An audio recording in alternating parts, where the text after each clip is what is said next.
Yo, what is going on? It's Simmer Down live from home again, man. It's been a while. We've been on the road doing some on-site stuff. We're back in the cozy zone. That's what we like to call it, our bedroom studio. And man, we got Carter from Surfer Girl in the house. What's up, man? What up? What up? How you doing, Crowley? Thanks for having me, man. I feel like I've known you somehow from tour managing the elevators and living in New Yeah. England. And it's like it's kind of a full circle moment here. So, Surfer Girl, man, what a name. You've called it your alter ego too. And then I think on the Insta, it's a Beach Boys tribute band making New England based beach pop. Quickly, tell us about Surfer Girl.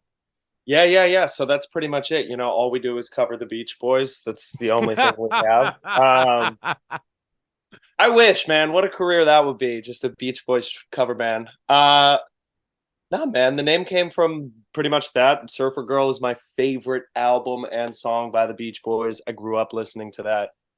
There's something about that California cool surf rock vibe late 60s Malibu thing that I was always drawn to, especially being from New England where it's darn cold all the time and apologies. And it's just cold, man. I always needed an escape.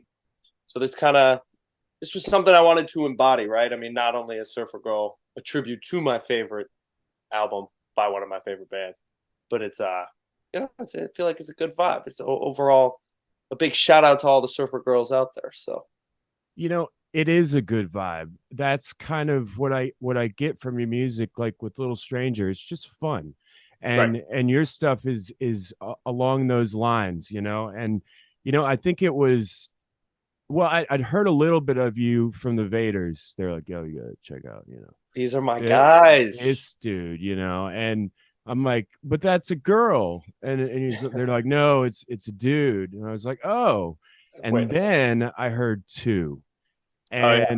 and I am I've known the hip abduction guys for many years, and They're such great guys.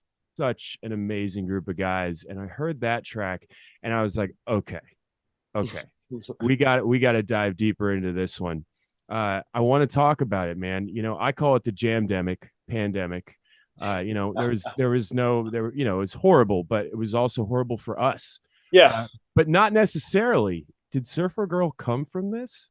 Yeah, 100%. And I mean, that's the crazy kind of, like you said, yeah, this is catch 22 because I think every artist got the break and the pause that they've always wanted to do where you could just, hey, that new loop pedal you just got? Yeah, go spend 12 hours in a dark hole just looping the same loop. Like, we kind of finally had that excuse to get off the treadmill for a moment, which I think probably opened up a ton of inspiration for people. Um, but yeah, man, like you said, that was kind of a formative moment for the project because I had been doing solo music for a long time under the name Carter Reeves. Nothing was hitting, the project wasn't catching. Pandemic hit, momentum dead. I was like, oh Lord, what the heck are we gonna do?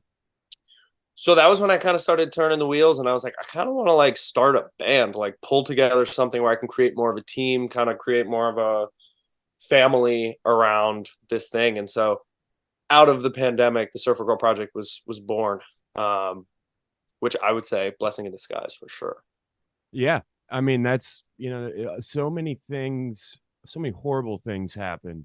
And I think this is going to be the last time I touch on pandemic, jamdemic in my interviews. I think I've talked with everybody. I'm going to retire it after this one. But, in the hardest of times, the highest of highs and the lowest of lows, some magic can happen. And Surfer Girl came from that. If you're Yeah, just tuning in, you're late. We got Carter from Surfer Girl in the house, man. I want to dive into your music a little bit. let's do it. It's powerful yet easy on the ears. It's poppy yet funky. It's powerful vocals with a story to tell. Tell us about it, man. And you're a Skin Shaping Krungbin fan too. Oh, I mean, through and through, dude. Yeah, I mean, you kind of hit the nail on the head. I mean, I've always written pop music. That's what it's always going to be for me. Is I just want to be catchy and like I that sounds full of myself, but like I no, can't but help but to that's write you. catchy That's you. stuff. Like, That's you, dude. yeah, man, and like I'm a pretty optimistic dude, and I think I spent way too long listening to music that was just like kind of running through the same old there's music that you can reflect on your sadness and like wallow in it, which there's a time and a place, but I was always someone who was attracted to music that made me feel good, made me want to dance, made me kind of want to forget my problems a little more. Oh, a little bit. So yeah, so that was always the type of music I was drawn to. And so for me, it was just like, all right, how can you put your own spin? Because I don't think I wanted to just write boring surface level bubblegum garbage. Granted, Ooh, I like that. I like a healthy dose of corn, a little corny gut vibes going in there. Some sweet stuff here and there, but like overall, yeah, try and do something with a little more depth. Just try and put a fun spin on stuff. Because I feel like everybody's heard it all, right? So it's like, well, then how are you going to do it? That's the way to stand out. Got to be Uh, unique. so I'm not reinventing. We're not reinventing the wheel by any means. We're just trying to do it different, trying to do it differently and have fun. I always say that like I've got these like three things when I look at artists, from a tour manager looking for a band to work with, Yeah, or radio back in the day, and now interviews again. Now there's three things I think you got to have. You got to be talented, number one. You just do. sure, You got to sure. figure it out somehow. You have to Yeah, be talented. Then you got to have something that's unique. right, And right. then you got to be a good person. And I'm really feeling Yeah, that with you, man. If you're just tuning in again, you're late. You're so late. you're late. We got Carter from Surfer Girl in the house, man. Real quick, let's plug it up. How can people find you real quick? Let's plug. We are all over the place. The internet, love the internet. It's great. We're on Instagram at Surfer Girl Music. You can find us on Spotify, Apple Music, Pandora as Surfer Girl. Same Twitter, Facebook, Surfer Girl Music. Anywhere you go, I'm just waiting to get the call from Mike Love with the Beach Boys. Different Mike Love with the Beach Boys, Ah, calling me up to say, "Hey, buddy, you think you can just steal our name like that?" So we'll see. But that's where you oh, look it up. That's where you look it up. It's Surfer Girl, and maybe one day we'll show up before they show up on Google. But who knows? Hopefully not. you I don't know, want I've had a couple bands back, and that's interesting that you said that. I remember Stick Figure back in the day. I was talking to Scott, and I was like, and this is like 2014, 2015. to. Yeah, He was just getting going, doing his first couple tours, and I was like, I want someday to be able to search Stick Figure and not just see a stick figure. And now when you do yeah. that, you see stick figure. And I see that happening with you, man. You're very wise. You've been through it. Thank you. It's that's a big thing. It's well, so I think what's crazy too, because you kind of listed the recipe for success, or at least for a career in music, right? You said talent, you said being a good person, and then of course you said, what was the second one? Unique. You got to be Unique something and different. something Yeah. different, man.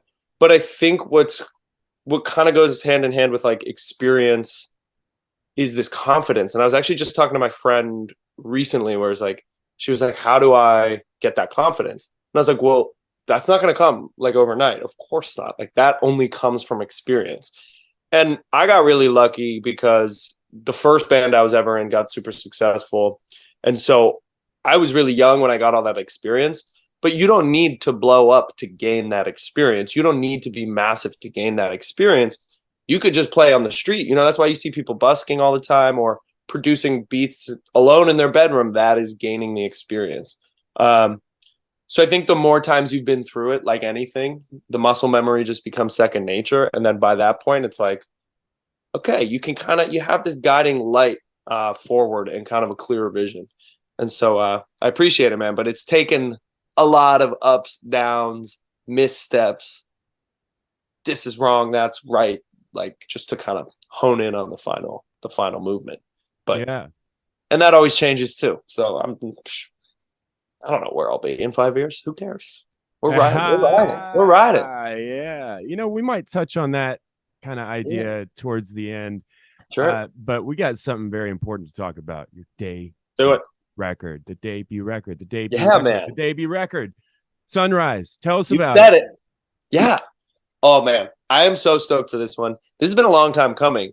Um, Sunrise, the debut LP, comes out on the 16th of September, September 16th, through Ineffable Records, which have been such an incredible partner. And if you've listened to any music over the past 20 years, these guys, anything they put their hands on, they have a way, they have a curation. So I'm just so stoked to be a part of that family. We need some support, and to have it from them is crazy. But this LP kind of came out about along like a year and a half of kind of writing a bunch of music, and again with these kind of missteps, being like, well, that's not it, or that one might be too far. And we shaved down the collection to 14 awesome songs. We've got incredible features, the ones that are on the singles that are already out. We've got Marcia from the Skins, and she is so great. Yes. She's incredible. She's a good friend of mine, and she rarely features, or not that often. So we were super honored that she hopped on the record. Of course, we have Sunrise, which is the title track with the elevators. We just put out what I think is a smash, Doghouse with Yeah. Schwing. Of course, like you said, the hip production, David New, he just blesses the vocals. And then a few more that aren't out as singles. We've got my good friend Kari, who's a great rapper based in LA. We got Abby the Nomad, who is just the dopest indie rapper from Texas. And of course, Little Stranger, man. Oh, the aliens in the house. Watch out. Dude, and it's cool because I sent them a record that I wasn't sure if they were going to like, because it's a little out of their bag, and it's well, everything is their bag. Don't get me wrong. But it's a little out, like it's just not exactly what you expect for them.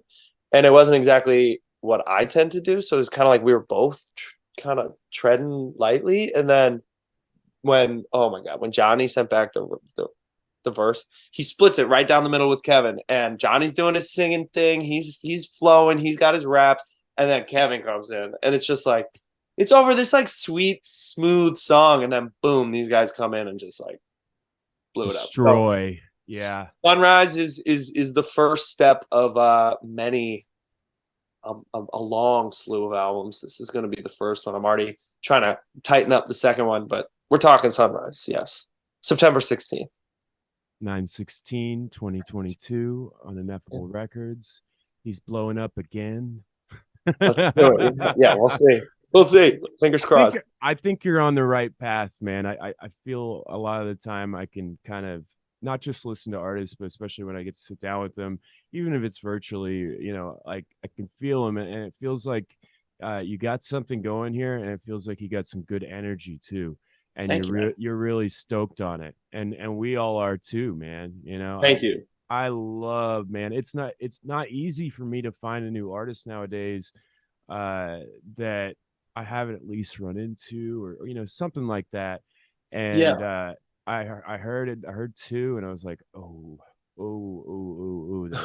that drop, and then that nasty get down at the end. Oh God, you got to see it live, man. I know. So yeah, I did want to touch on that. That's actually a really good point. Tell me about you and live band and how that is all going to be going. Yeah, so we're a 3-piece band, drums and bass. We got Brittany Mack on the drums. She's incredible. She's from New York, based in LA. We got Bobby Grizz on bass. He's incredible as well. He's a Berkeley cat. He's a great player, really good. Dude. Yeah. And then I'm kind of playing guitar and singing, but then also like don't have the guitar for a lot of the songs because I like to just like bust out, go wild. Currently, we have backing tracks, which I don't hate. Thankfully, I have complete control over the backing track, so it's not like we're just singing over the song, which I think sucks. We've got all the vocals stripped out. The bass is stripped out, drums are stripped out, so that we can kind of find this meld. But for now, because we're so stripped down, like still waiting for keys. I would love if there's any keys players listening, holler. We're looking for keys. We're looking for keys, probably an extra guitarist. Oh my God, one day a percussionist. My favorite people on stage, dude. John from the Dirty Heads. I just sit and watch him for hours. He's so good. Oh man, yeah. You're a big Dirty Heads fan, aren't you? It's crazy, dude. So I was actually, and yes, the answer is yes. I grew up listening to them, like slightly stupid, Dirty Heads, Sublime, like that was my wheelhouse, man. Jack Johnson, like I was always attracted to just feeling good music. Yes. And it was Yes. maybe like 2000, I don't know. I was like 12 years old. And they did a music video competition. Make your own music video for our song Antelope. So my friend and I went down in her basement. We recorded this weird ass music video where she had her hair down, like looking like Duddy. And I was Right. like being like Jared, and we were like trying to be them. And we won the competition. And they ended up sending a whole gift bag of stuff and like all of these tickets and everything. Oh, wow. It was a crazy full circle moment because with my old band, we actually got to tour with the Dirty Heads. And I immediately brought it up to Jared, and he was like, "Nah, I don't remember, but let's see if we can dig it up." And we went on a long mission to try and dig it up. We couldn't find it, but I was just like, "This is so crazy!" And to see a band like that just make a career, a lifelong career, and build like that, to me is the blueprint of where I'd like to see Surfer Girl head, because they have stability, reliability, but also they're just keep crushing. And so Yeah. I saw them live like a month ago. They're insane. I They haven't haven't. skipped a beat. It's been so long, man. I was at 420 Fest we were working with Little Stranger at that fest, and Dirty Heads was there, but we had to get ready for that Stranger show. And it's been since Cali Roots, I think like 2018 or 17 or something like that since I've seen them, but they always Yeah. crush it. I mean, Yeah. Cabin by the Sea, I mean, that was Great. just such a great record. And then, it's so cool to see everybody that you love back in the day not only being successful but also when you actually get to work with them. Right, dude. You're like, whoa, is this is happening right now? Like, okay, Yeah, interesting it's how wavy life can be, right? well, yeah, it's like a constant like pinch me moments, man. And yeah, you just kind of gotta like it's funny, you always see like those inspirational memes where it's like you gotta stop looking forward all the time. Like sometimes take a pause, look back at all the things you've achieved. And it's just like, there's moments where I really need to stop and look back and just be like, the people that I grew up listening to are now like contacts in my phone and Yeah. fans of the band. Like, that's insane. Like that. We are so lucky for that. And so Yeah. to be able to look back and kind of pause is nice. So it's been good. Zoom out, man. That's one of my main things. You Yeah. just got to zoom out. Yeah. And we're almost running out of time here. I got a few more questions for Oh you. no. Okay. I'll speed up my answers. I promise. Well, this Zoom thing, it's like 30 minutes and then or 40 minutes, right? And then you're done. I do want to talk about the surfer part of Surfer Girl. Sure. You're working with SFLA. Tell us a little bit about that real quick. Yeah, so well, Surfrider LA is like a really incredible. They're just one chapter, of course, of an international kind of conservation group, and they do so much like ocean advocacy. They're protecting reefs and breaks, and they're doing like water testing, and they do incredible organization of like they're constantly doing beach cleanups, and they're constantly like connecting people who love the ocean. So I just got involved casually in LA. I was living out there for 6 years, and it wasn't until this past year that I actually really started getting involved with them. But it's just like constantly doing beach cleanups. Anytime they would need music or anything, I would come through and just like do whatever I can to be involved. And I actually just recently moved to Maine, and they have a smaller chapter out here. And so like I'm doing everything I can to like get in the good graces and start to collab with them. But Very cool. for World Oceans Month, we raised a bunch of money and kind of gave it to the chapter that I love so much. So It's always cool to when you get to a certain level and you can start supporting things and being a yeah. a voice for that kind of stuff, man. I've, Well, yeah. I have yeah, so many ideas. We could talk for another hour about it. Like I can't wait to be in a place where, we can set up an organization and teach people how to surf or bring yeah, kids to the beach and stuff like that. So, yeah. Big up Levitate and Dan, the whole crew yeah. doing all those beach cleanups and all that stuff, man. Yeah. absolutely just love them. And Just that was insane getting to link up with them last week. And like I just love everything they're doing. And I'm like trying to be like, yo, like I would, however we can kind of work on some stuff. yep. I think I foresee some really good things happening for you, Carter. It's Thank been you. really, really great to talk to you. I got one more question, but I do want to say real quick, Yeah. debut record, everybody out there, man. 9/16/2022. It's Sunrise. coming out. Sunrise. The sun is coming up on Carter.